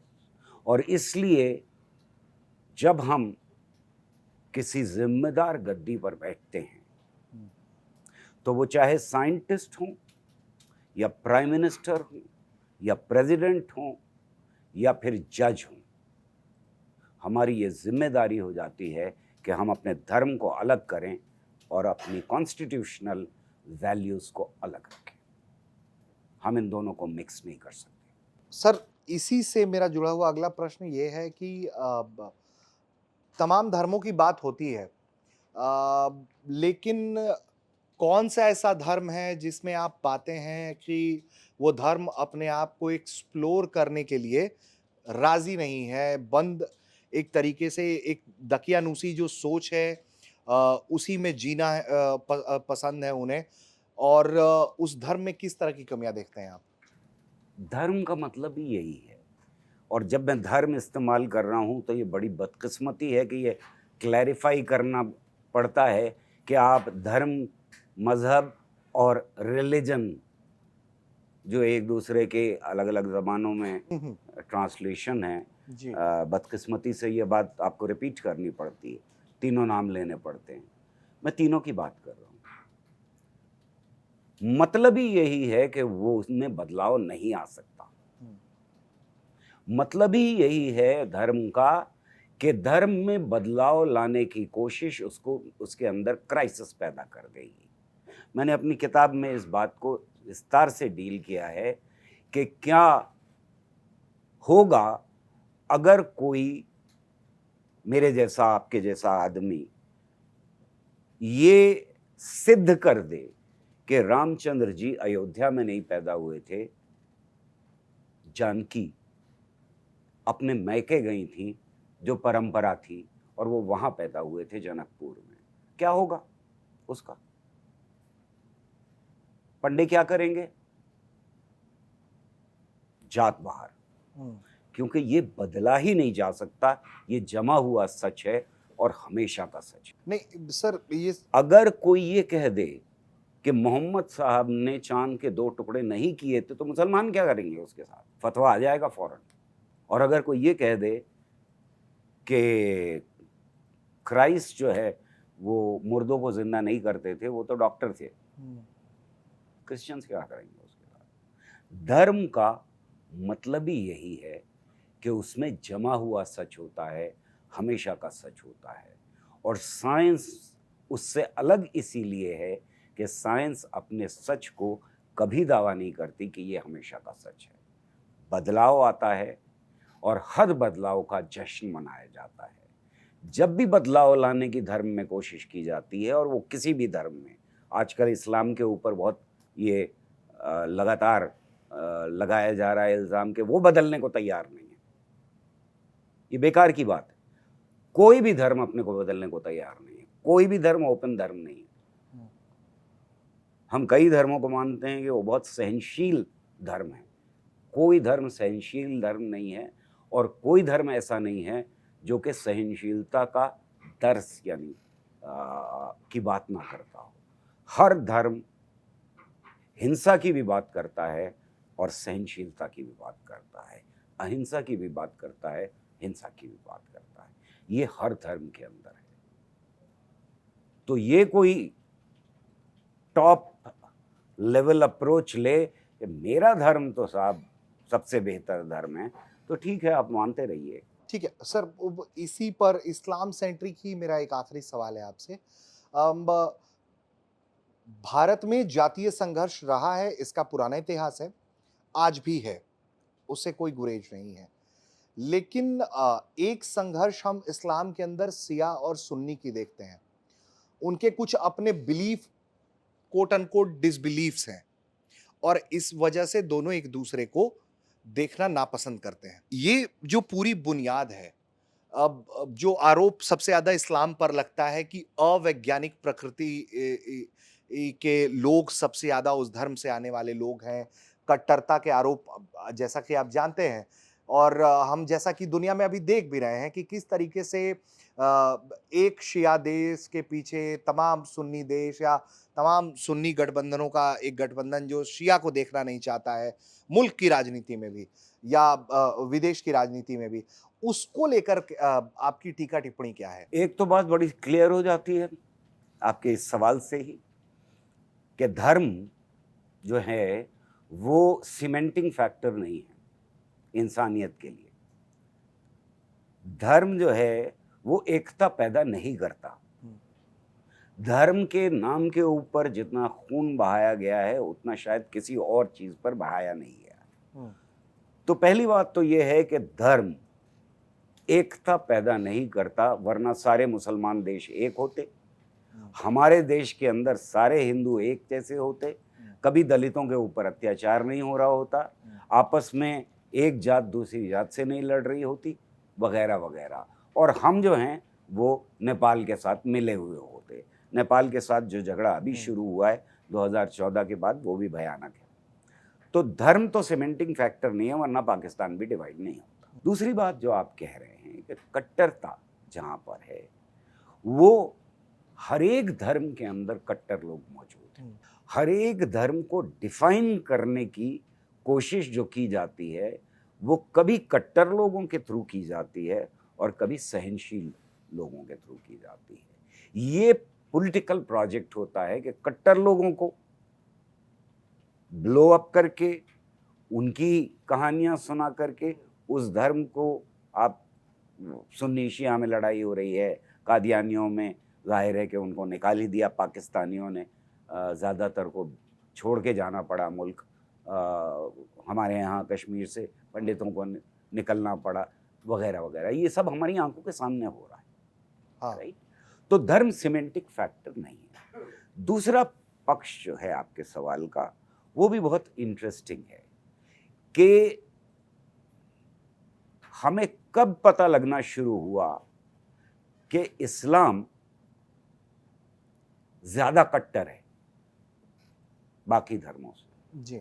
हमें सोवियत यूनियन के गिरने के बाद पता लगना शुरू हुआ। हाँ, ठीक है। ये फिनोमेना उससे पहले का, मेरी उम्र हो गई, मैंने इस्लाम के बारे में ये नहीं सुना था और मैं उस माहौल में, अलीगढ़ मुस्लिम यूनिवर्सिटी के माहौल में पैदा हुआ हूँ। मैंने कभी नहीं सुना था कि मुसलमान जो हैं वो जिहादी होते हैं। मैंने कभी नहीं सुना था, किसी हिंदू दोस्त से, किसी मीडिया में, किसी रिपोर्ट में ये नहीं सुना था कि मुसलमान इस्लाम में का ताल्लुक सीधा टेररिज्म से है। ये सोवियत यूनियन के गिरने के बाद होता है। पूरा जो इंटरनेशनल मीडिया है उसको सोवियत यूनियन एक उसके लिए बड़ा, आप फोकस कह सकते हैं, फोकस्ड एनिमी था। अच्छा। वो खत्म हो गया। अब इस मीडिया को, इन रूलिंग क्लासेस को, इंपीरियलिज्म को एक कोई और दुश्मन चाहिए था। आपको अगर याद हो तो सोवियत यूनियन गिरने के बाद अमेरिका के ऊपर इंटरनेशनल पुलिसमैन का टैग लगाया गया था। वो लगभग 1 साल तक चला, लेकिन पुलिसमैन कोई बहुत अच्छा टैग नहीं था। इस धरती के ऊपर टेररिज्म पैदा करने वाले वही लोग हैं जिन्होंने टेररिज्म की वजह से मार्केट भी एक्सप्लॉइट किया है। अगर टेररिज्म ना होता तो हमारे हर उसके ऊपर स्टेशन के ऊपर स्कैनर्स ना बिके होते। ये टेररिज्म के बाद का मार्केट है। तो टेररिज्म की अपनी एक मार्केट है, अपनी एक इकोनॉमिक्स है, अपनी एक पॉलिटिक्स है। अगर ये 4 टेररिस्ट ना आते तो हिंदुस्तान और पाकिस्तान के जो रिलेशनशिप है वो इतने ख़राब ना होते। इसकी अपनी एक पॉलिटिक्स है। वो 4 टेररिस्ट जो दरिंदे थे उन्होंने दो मुल्कों की सरहदों के ऊपर जो टेंशन क्रिएट किया है वो उसकी पॉलिटिक्स का हिस्सा है। सर लेकिन जिस कैंपेन की आप बात कर रहे हैं कि जो मुसलमानों के खिलाफ चलाया गया, जो आप आपके मुताबिक है, लेकिन कभी भी एलीट सोसाइटी ज़रूर ये बात बोल देती है, सेकुलर बिलीफ रखने वाले लोग ज़रूर ये बात कहते हैं कि आतंक का कोई धर्म नहीं होता। लेकिन एक जो बहुत आपको व्हाट्सएपिया टाइप सवाल लग सकता है, वो आपके स्तर का भी सवाल नहीं होगा, लेकिन ये वाक़ई में आम शहरियों के बीच में सिर्फ़ हिंदुस्तान ही नहीं वो तमाम मुल्क जो क्रिश्चियन मुल्क्स भी हैं या यहूदी हैं, उनके यहाँ भी ये परसेप्शन अब बिल्ट हो गया है कि अब आतंकवादी जहाँ भी हमला हो रहा होता है, उसके वो इस्लाम से ही जुड़ा हुआ क्यों पाया जा रहा है? आतंकवाद की परिभाषा क्या है? आतंकवाद की परिभाषा अगर आप देखना शुरू करें तो ये है कि आतंक फैलाना जिस एक्शन का मकसद हो उसे हम आतंकवाद कहेंगे। हम उस एक्शन को आतंकवाद कहेंगे जहां निर्दोष लोग जिनका कोई ताल्लुक नहीं है पॉलिटिक्स के साथ, जिनका कोई ताल्लुक नहीं है किसी के खिलाफ या किसी के फेवर में खड़े होने का, उनको टारगेट बना करके भय फैलाया जाए समाज में। अगर यही है तो फिर आप हिरोशिमा और नागासाकी पर गिराने वाले बमों के जिम्मेदार उनको आतंकवादी नहीं कहेंगे। गांधी को गोली मारने वाला आतंकवादी नहीं होगा। जो सड़क के ऊपर मुसलमानों को बिला वजह दो चांटे लगा करके चले जा रहे हैं आजकल, वो लोग आतंकवादी नहीं होंगे। वो आतंकवाद की डेफिनेशन में नहीं आएंगे। लेकिन सर वो संख्या बात जो ये है कि क्योंकि इंटरनेशनल लेवल के ऊपर एक मीडिया को चाहिए, इसलिए ज़रूरत पड़ी है और ज़्यादातर इन आतंकवादी संगठनों ने जो संगठन बने हैं वो पाकिस्तान के अंदर हों, अफ़गानिस्तान के अंदर हों या फिर अरब वर्ल्ड के दूसरे मुल्कों के अंदर हों, उनमें से ज़्यादातर के तार अमेरिकन इंपीरियलिज्म के साथ मिलते हुए दिखाई देते हैं। इसके बहुत सारे प्रमाण मौजूद हैं। ये आपको मीडिया नहीं बताएगा, इसके ऊपर कोई स्टोरी नहीं की जाएगी। आतंकवाद का कोई ऐसा ग्रुप नहीं है इस धरती के ऊपर जिसकी अपनी फैक्ट्रीज हों टैंक्स बनाने की, जिसकी अपनी फैक्ट्रीज हों AK-47 बनाने की। कहाँ से आ रहा है ये सब कुछ? आतंकवादियों के पास। कहाँ पैदा हो रहा है? आतंकवाद हो या जंग, ये दोनों वहाँ पैदा होती हैं, वहाँ मैन्युफैक्चर की जाती हैं जहाँ पर आर्म्स मैन्युफैक्चर किए जाते हैं। आतंकवादियों का की एक पॉलिटिक्स है, एक इकोनॉमिक्स है। मैं ये मानने को तैयार नहीं हूँ कि उनका कोई धर्म होता है। सर, पहलगाम के हमले के बाद देश को इंतज़ार था कि भारत पाकिस्तान को और आतंकवाद के खिलाफ कोई बड़ा कदम उठाएगा, और जब आपसे बातचीत हो रही है तो सरकार और भारतीय सेना ने ये कदम उठा लिया है। इस ऑपरेशन को ऑपरेशन सिंदूर नाम दिया गया है। आपकी कोई राय है इस पे? मेरा मानना ये है कि आतंकवाद के खिलाफ क्या कदम उठाया गया है। पाकिस्तान के खिलाफ कदम उठाया गया, इसके ऊपर मेरी कोई राय नहीं। मेरा सवाल यह है कि आतंकवाद के खिलाफ क्या कदम उठाया गया है। क्या पाकिस्तान के साथ जंग या पाकिस्तान हिंदुस्तान के साथ जंग करे, वो जंग क्या आतंकवाद के खिलाफ जंग? क्या जो जंग हमें दिखाई दे रही है इजराइल और फिलिस्तीन के बीच में, वो जंग आतंकवाद के खिलाफ है? मुझे नहीं लगता कि यूनिवर्सिटीज के ऊपर बम गिराना, आम जनता के ऊपर बम गिराना, लगभग 50% बच्चे और औरतों को मार देना आतंकवाद के खिलाफ जंग है। कैसे हो सकती है? कोई भी जंग आतंकवाद के खिलाफ दो देशों के बीच में हो ही नहीं सकती। आतंकवाद के खिलाफ अगर जंग लड़नी है तो हमें मिल के लड़नी पड़ेगी। आतंकवाद के खिलाफ अगर खड़ा होना है तो सारी इंसानियत को खड़ा होना पड़ेगा। आतंकवाद के खिलाफ अगर होना है तो मुझे और आपकी जिम्मेदारी ये होती है कि हम आतंकवाद से डरने से इनकार कर दें। हम और कुछ नहीं कर सकते तो कम से कम डरने से इनकार कर दें और अपनी आवाज़ को वहाँ उठाएं जहाँ पर लोग सहमे हुए हैं, डरे हुए हैं, उनके बीच में। मेरा रिएक्शन ये है कि आतंकवाद को कोई जंग ख़त्म नहीं कर सकती। आतंकवाद को जंग बढ़ावा तो दे सकती है, ख़त्म नहीं कर सकती। हमारी जो सरकार है, जिसने कम से कम ये तीसरा मौका है जब पाकिस्तान को में घुसकर वहाँ आतंक के खिलाफ एक्शन लिया, तो क्या आपको लगता है कि सरकार जो कदम उठा रही है, जो एक्शन ले रही है, वो सफिशिएंट है? मुझे नहीं लगता कि ये सफिशिएंट है। वहाँ पर सवाल पूछना ये बहुत ज़रूरी है कि आतंकवादी कैसे पहुँचे। वो इन्वेस्टिगेशन बहुत ज़रूरी है। अगर आतंकवाद को ख़त्म करना है, आतंकवाद को ख़त्म करना है तो वहाँ पर हमने क्यों अपने पर्यटकों को राम भरोसे या अल्लाह भरोसे छोड़ दिया था?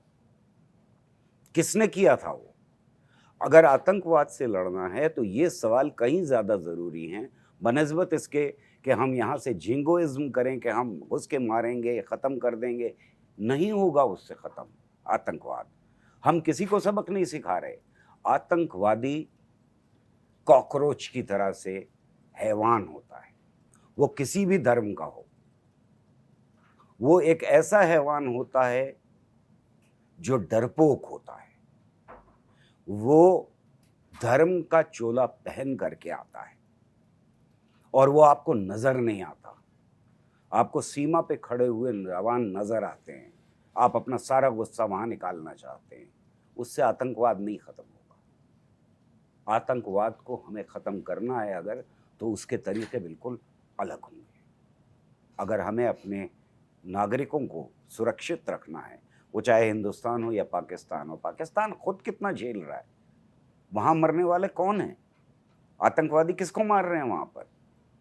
अफ़गानिस्तान में आतंकवादी किसको मार रहे हैं? वही मुसलमान जिनके लिए आए हैं वो, ये कहते हुए कि हम इनकी सुरक्षा के लिए हैं। वही इस्लाम के मानने वाले जिसकी सुरक्षा के लिए वो आए हैं। आतंकवाद को ख़त्म करना है तो उसके तरीके बिल्कुल अलग होंगे। जंग, कोई भी जंग हो। अप्रैल में आपने एक सिंगल लाइन का ट्वीट किया था कि नोटबंदी आतंकवाद को ख़त्म करने के लिए लाई गई थी और इस बात पर यकीन कर लिया गया। तो क्या कहना चाह रहे हैं आप? सिंपल सी चीज़ है। ये बात तो हमारे प्रधानमंत्री ने कही थी और उसको उनकी पूरी पार्टी ने बार-बार रिपीट किया था। ये मैंने तो कहा नहीं था कि नोटबंदी आतंकवाद के ख़त्म करने के लिए आई।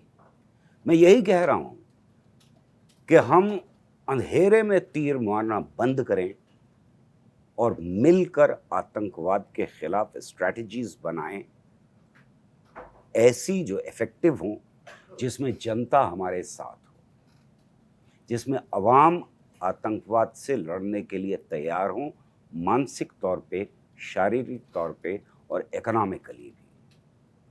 तब हम आतंकवाद से लड़ पाएंगे। रज़ा साहब, मेरा सवाल अभिव्यक्ति की आज़ादी को लेकर है।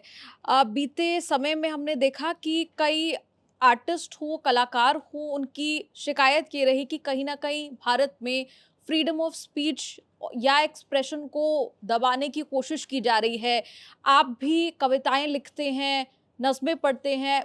क्या आप मौजूदा सरकार के अगर ऊपर हम बात करें 2014 के बाद की, आप क्या पाते हैं? आप अपने आप को उस तरह से अपनी अभिव्यक्ति की आज़ादी आप एक्सरसाइज़ कर पाएँ उस तरीके से, जिस तरह से आप करना चाहते थे हमेशा से? मैं तो जाहिर है कि उस डर के माहौल से जिससे हिंदुस्तान गुजर रहा है,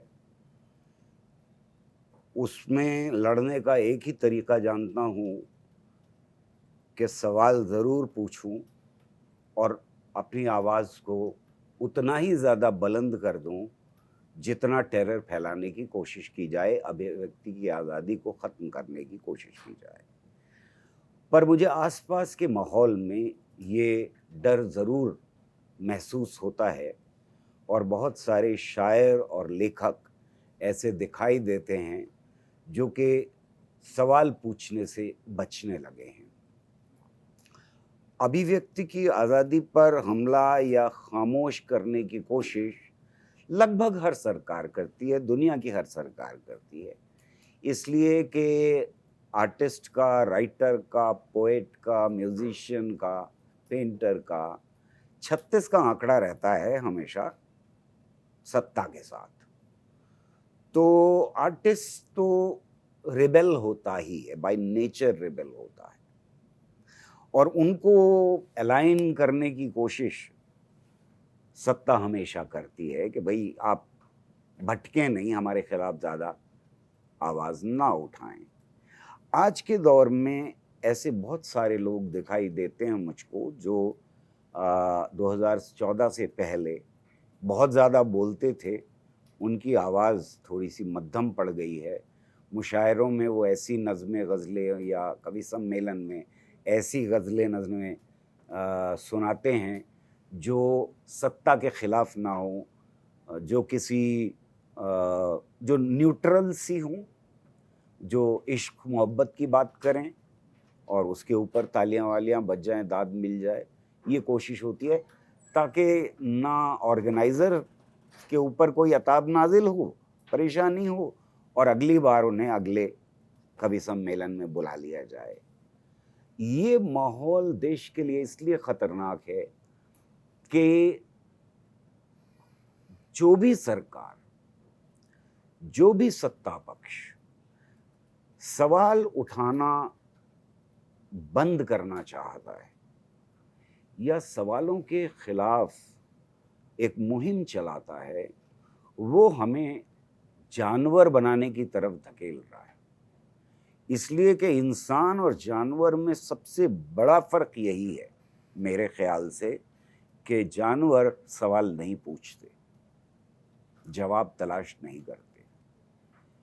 इंसान ने कब सवाल पूछना शुरू किया ये मुझे पता नहीं, मैंने बहुत कोशिश की ये जानने की कि कब पूछना शुरू किया, लेकिन कभी ना कभी तो पूछना शुरू किया। तो समाज के विकास में सवालों का और जवाब तलाश करने का बहुत बड़ा महत्व है, और उसमें बड़ा रोल है हमारे लेखकों का, शायरों का, म्यूजिशियंस का, पेंटर्स का। और मैं ये फ़ख्र के साथ कह सकता हूँ कि मैं उस देश का रहने वाला हूँ जहाँ फैशिज़्म के ख़िलाफ़ सबसे बड़ी और पहली आवाज़ हमारे देश के लेखकों और आर्टिस्ट ने उठाई 2014 में ही। ये जर्मनी में भी नहीं हो पाया था, पर हमारे देश में लगभग 500 या उससे ज़्यादा आर्टिस्ट ने जो कुछ हो रहा था उसके खिलाफ आवाज़ उठाई। दूसरा सवाल इस सारी चर्चा से हटकर है। मैंने आपको बोलते हुए सुना जर्नी ऑफ डेथ्स के बारे में आप बात कर रहे थे और दिलचस्पी भी लोगों की रहती है। साइंस के माध्यम से आप क्या समझाना चाहेंगे आम दर्शकों को? ये जिज्ञासा मेरे ख्याल में जब इंसान ने सवाल पूछना शुरू किए तो उनमें एक बड़ी जिज्ञासा ये थी कि जिंदा और मुर्दा में क्या फ़र्क है। ये सवाल पूछा होगा इंसान ने, और इसका बड़ा खूबसूरत लचीला सा जवाब है कि एक चीज़ होती है आत्मा, जो अगर हमारे शरीर में है तो हम जिंदा हैं, और हमारे शरीर से बाहर निकल गई तो हम मर गए। ये एक कॉन्सेप्चुअल मॉडल है जिंदा और मुर्दा में फ़र्क का। पर साइंस ने आगे बढ़ कर के धीरे धीरे और सवाल पूछे, तो उसके जवाब और अलग अलग तरह से, जैसा साइंस में होता है, मिलते गए कि दिल की हरकत बंद होने से इंसान मर जाता है।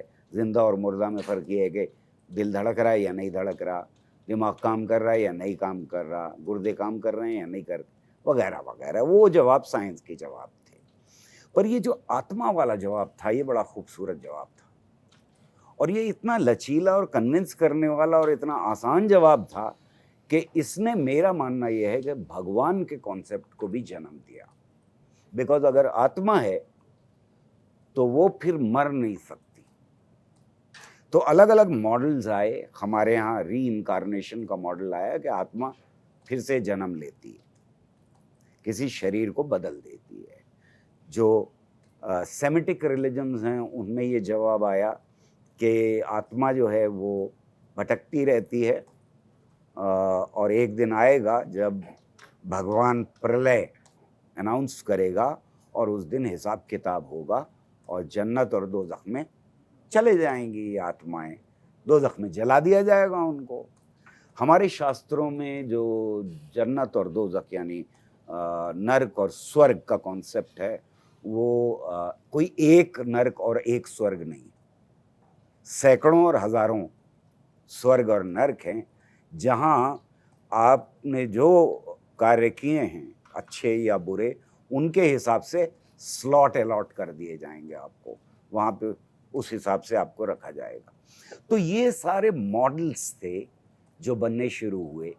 इसमें इंसान ख्वाब भी देखता था। तो ख्वाब का एक्सप्लेनेशन ये था कि आत्मा सोते में बाहर चली जाती है, घूमती फिरती है और जो कुछ हो रहा है वो हमें ख्वाब की तरह से दिखाई देता है। इन दोनों चीज़ों को अगर मिला दिया जाए तो ये कि हम इटर्नली जिंदा रह सकते हैं, हमेशा जिंदा रह सकते हैं, तो वो सिर्फ आत्मा की जिंदगी के साथ ही जोड़ा जा सकता था। जिस्म तो हमारे सामने डिसइंटीग्रेट हो जाता था। तो ये जो जर्नी है इंसान की, ये एक कॉन्सेप्चुअल मॉडल दे रही है हमको, एक कहानी बता रही है हमको कि इंसान मरने के बाद भी जिंदा रह सकता है और जो कुछ उसने जिंदगी में किया है उसको बाद में भुगतना पड़ेगा। तो अब जो ऑर्गेनाइज्ड धर्म है वो आपसे ये कह रहा है कि ये तो आपकी 60 साल की जिंदगी है या 100 साल की जिंदगी है, असल जिंदगी तो वो है। तो आपको सारे काम उसके लिए करना चाहिए, आपको मोक्ष की तलाश करनी चाहिए, आपको अच्छे काम करने चाहिए, सवाब कमाना चाहिए ताकि आपको जन्नत मिल जाए। बहुत 72 हूरों का बड़ा आजकल जिक्र होता है, तो आपको 72 हूरें मिलेंगी, आपको उसके लिए काम करना चाहिए। तो ये जिंदगी झूठी, वो जिंदगी सच्ची। ये है जर्नी और ये बेसिस बन जाती है ज्यादातर धर्मों का और समाज को ऑर्गेनाइज करने की। तुमने पाप किए थे पिछले जन्म में, इसलिए इस जन्म में तुम शूद्र पैदा हो, अछूत पैदा हो। अगर सारे काम अच्छे किए होते तो मोक्ष मिल जाता, या तुम ब्राह्मण ट्वाइस बॉर्न पैदा होते। ये अलग अलग मॉडल्स हैं पर इनकी बेसिस असल में हमेशा जिंदा रहने की ख्वाहिश है। सर मैं वैसे तो साइंस का स्टूडेंट था थोड़े समय के लिए, और जितनी बेसिक साइंस पढ़ी या विज्ञान जो पढ़ा मैंने, उसमें मैंने यही पढ़ा कि E बराबर mc² होता है। एक पार्टी के नेता हैं जो कहे जाते, मतलब एक तरीके से तार्किक बातों के लिए जाने जाते हैं। उन्होंने ये कहा कि ओम बराबर mc² होता है। अब इसमें क्या किया जा सकता है? ओम जो है वो एक अल्फ़ाबेट भी है जो यूं करके यूं बनाया जाता है। उसकी स्पेलिंग थोड़ी सी अलग है और उन्होंने जो किताब लिखी है ओम बराबर mc², वो सिर्फ यही दर्शाती है कि हम E = mc² तो नहीं कर पाए, तो ये कर लेते हैं। इससे शायद कुछ पब्लिसिटी मिल जाए, इससे शायद कुछ लोगों को बात करने का मौका मिल जाए इसके बारे में। उनके कहने का क्या मकसद है? उनके कहने का मकसद ये है कि भगवान जो है वो mc² के बराबर है। तो वो न E को समझे हैं, न M को समझे हैं और न C² को समझे हैं। शायद उन्हें ये भी पता ना हो कि सी की वैल्यू क्या होती है। तो मैं समझता हूँ कि ये बेकार की बातें हैं। ये पब्लिसिटी के लिए इस तरह की हरकतें बहुत सारे लोग करते हैं, वो भी करते हैं। लेकिन एक चीज़ जो बीते दिनों में देखने को मिली कि जब भी हम पहले किताब पढ़ते थे तो उसमें होता था कि बंदूक का आविष्कार इन्होंने किया या सर्जरी का आविष्कार इन्होंने किया। एक और बड़ा धड़ा है जो उसकी तरफ बात करता है, जो ये कहता है कि नहीं, सर्जरी जो है हमारे यहाँ बहुत पहले हो गई। हमने बहुत मतलब हम एक तरफ तो ये भी आता है कि हमारे पास तो पुष्पक विमान था, हम उड़ के यहाँ से वहाँ चले आते थे। इस तरीके के जो अब आप इसे मिथ कहिए या जो भी कहिए, इस तरीके की जो बातें हैं, वो क्या बढ़ती जा रही हैं आपको लग रहा है और क्या उसको डिबंक नहीं किया जा रहा है? इसमें एक चीज़ का ध्यान रखना चाहिए और वो ये है कि कॉपरनिकन रेवोल्यूशन जिसे हम कहते हैं, जिसने पहली बार किताब ने उसमें बहुत सारी गड़बड़ थी कैलकुलेशन में कॉपरनिकस के, लेकिन एक बात इस्टेब्लिश कर दी कि ये धरती अपनी धुरी पे घूम रही है। तो इसको हम कहते हैं शुरुआत कॉपरनिकन रेवोल्यूशन की, और इसकी पूर्ति न्यूटन के आते आते तक हो जाती है। इससे पहले का जो जमाना है, खासतौर से न्यूटन के बाद का जमाना और न्यूटन से पहले का जमाना, उसमें जो साइंस है और साइंटिस्ट हैं वो धर्मों के पास हाथ जोड़ करके जाते हैं कि मैंने ये नई जानकारी हासिल की है, क्या ये धर्म के अंदर आती है या धर्म के बाहर आती है? क्या मैं ये जानकारी सार्वजनिक कर सकता हूँ? क्या मैं ये बात कह सकता हूँ पब्लिकली? क्या मैं ये किताब छाप सकता हूँ? ये हाथ जोड़ करके जाना पड़ता था, और हमें मालूम है कि बहुत सारी जगहों के ऊपर ऐसा हुआ कि उनका मुंह बंद करने की कोशिश की गई। कॉपरनिकन रेवोल्यूशन के बाद का दौर इसका उल्टा है। अब सारे धर्म और धार्मिक लोग हाथ जोड़ करके जाने लगे साइंस के पास। हमारे शास्त्रों में बड़ी साइंटिफिक बातें लिखी, हमारी धार्मिक किताब में बड़ी शास्त्रीय, हमारा धर्म जो है बड़ी साइंटिफिक। यानी एक साहिबा हैं जिनके ऊपर टेररिज्म का इल्ज़ाम लगा और उनको भारतीय जनता पार्टी ने टिकट दे करके मेंबर ऑफ पार्लियामेंट बना दिया।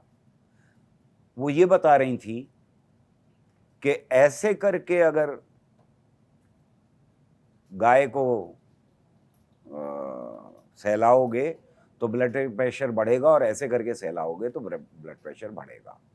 और उन्होंने ये भी कहा कि गाय अकेला जानवर है जो ऑक्सीजन लेती भी है और छोड़ती भी है। दोनों चीजों में आपको ये देखना पड़ेगा कि oxygen word as element necessary for life,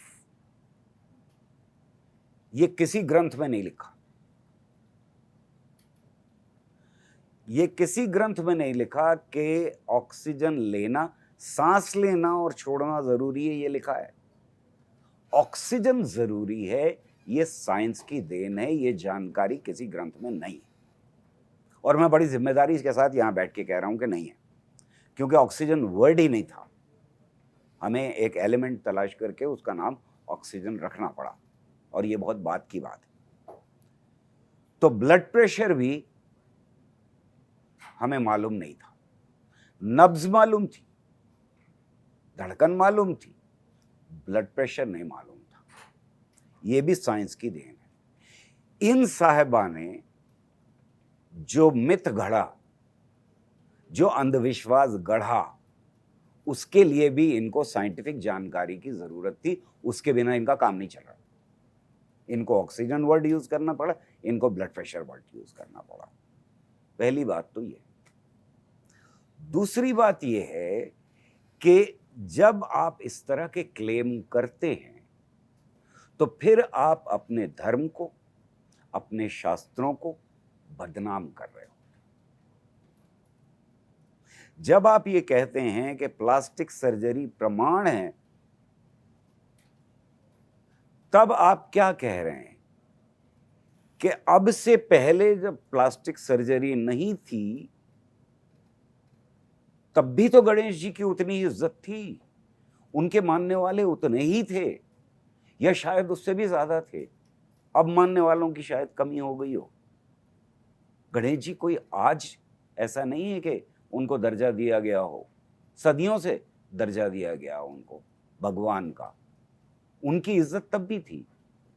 तो फिर आज ये क्या जरूरत पड़ गई आपको कि प्लास्टिक सर्जरी का नाम लेने लगे? किसी शास्त्र के अंदर मौजूद है प्लास्टिक सर्जरी क्या? आज इसकी जरूरत इसलिए पड़ी कि आप पॉलिटिक्स कर रहे हैं धर्म के नाम के ऊपर। आप धर्म नहीं कर रहे हैं। धार्मिक वो था जो गणेश जी को बिना प्लास्टिक सर्जरी के भी उनमें आस्था रखता था। आपकी आस्था पॉलिटिक्स ग्रस्त है। अब बात जब आस्था की है तो एक जब बहुत सारे सवाल उठते हैं, खासकर चूंकि आपने मृत्यु के बारे की जर्नी के बारे में भी लिखा, तो एक कॉमन जवाब होता है जब कोई बात नास्तिकता की करता है कि ये सब कुछ क्यों हो रहा है, इसके पीछे एक शक्ति है, आप जिंदा हैं, आप चल रहे हैं, आप एक दिन मर जाते हैं, ये सब के पीछे शक्ति है। चारवाकों का ये मानना रहा है, जहाँ तक मेरी जानकारी, वो मानते हैं कि ये कॉम्बिनेशन है, वो कॉम्बिनेशन जब तक है तब तक आप जिंदा हैं और जैसे ही वो खत्म हो जाता है आप मर जाते हैं। अब जब एआई आया, एआई को लेकर खूब सारी चर्चा हो रही, भारत में तो खासकर चर्चा ही हो रही है, बन के तो कहीं और से आया है वो। तो जब आप उससे सवाल पूछते कि आप क्या हैं, तो कहता है कि मैं ह्यूमन थिंकिंग को सिमुलेट करता हूं। और फिर ये सवाल उठता है कि जिस बात को आप कह रहे थे कि कोई शक्ति है जो ह्यूमन के बारे में कि आपको सोचने के लिए मजबूर, कि वो एआई भी कर रहा है क्योंकि उसके पास एक कॉम्बिनेशन है। तो क्या एआई का बनना ये एक तरीके का तथ्य है कि ईश्वर नहीं है? ये तथ्य है किस चीज का?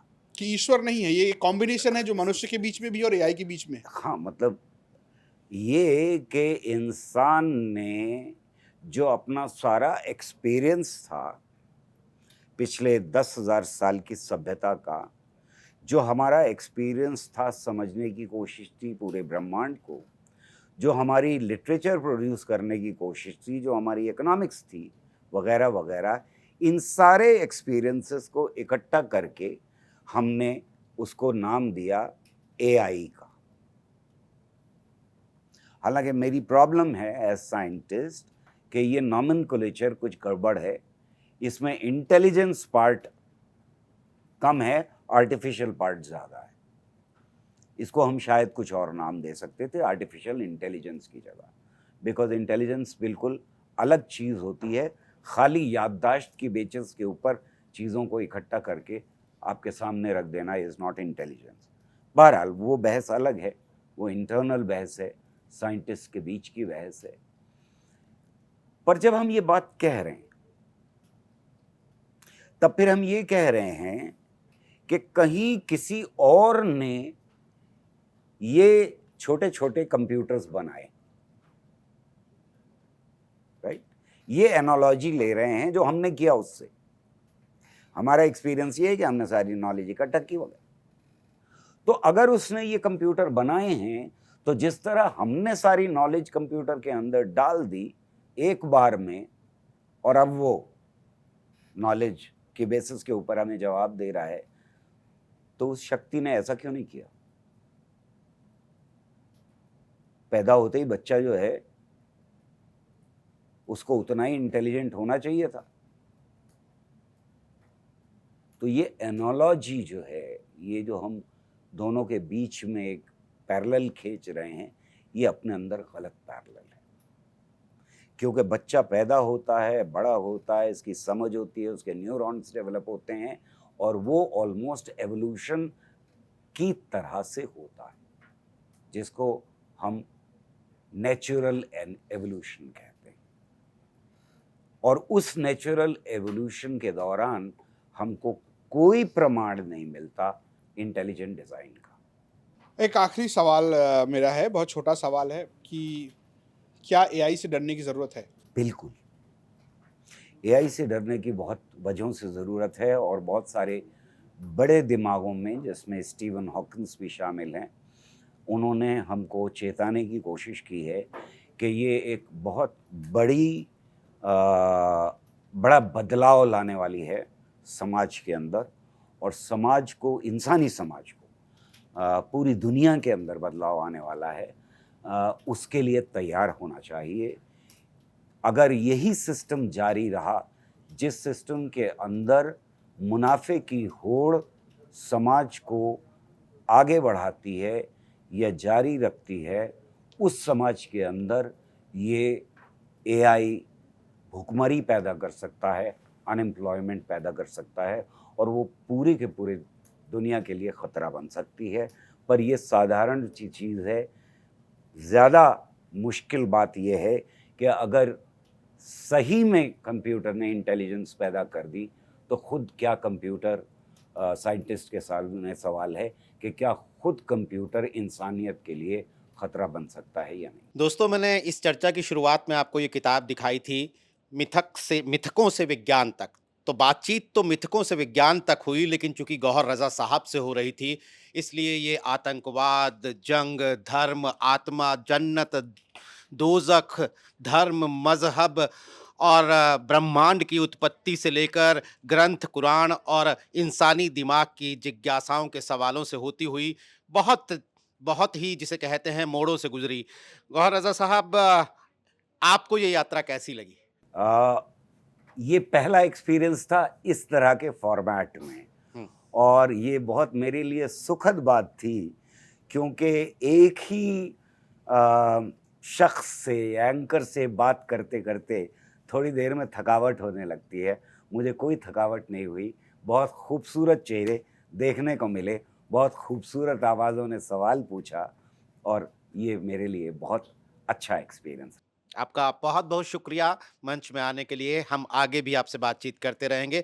तमाम दर्शकों का आभार। दोस्तों, नमस्कार।